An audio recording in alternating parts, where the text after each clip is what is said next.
Ito ang GMA Integrated News, ang News Authority ng Filipino.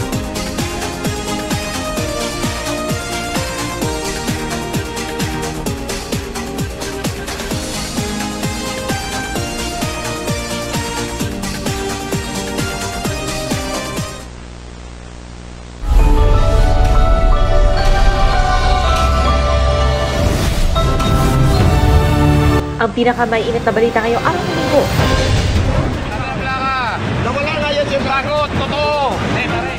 Van na sinita na noon dahil kolorong pero bumiyahe pa rin gamit ang umano'y improvised plaka, hinuli.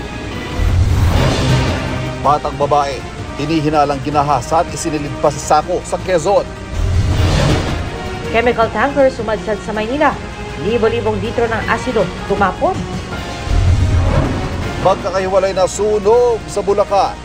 Isang warehouse at residential area natupok. Pangulong Bongbong Marcos na kagagaling lang sa Australia, bumalik doon para sa ASEAN-Australia Special Summit. SUV, nakipagmatigasan sa mga nagka-counterflow na motorsiklo sa Mandaue, Cebu. Of course, I'm from Tuguegarao. Ang patok ngayon online. I'm a gamer and of course, lagi akong puyat. Ang trend na yan, bakit nga ba nauuso?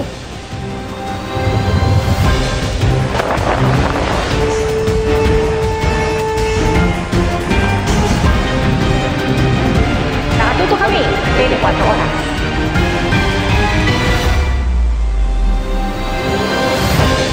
Tumagas ang nasa 3,000 litro na muriatic o hydrochloric acid sa bahagi ito ng Quirino Avenue sa Maynila.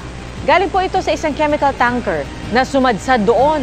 Isinara ang bahagi ng kalsada para linisin bago muling binuksan sa trapiko. Batay sa paunang investigasyon ng Manila Special Rescue, matulin umano ang tanker at posibleng nabali ang chassis nito sa dami ng humps na dinaanan.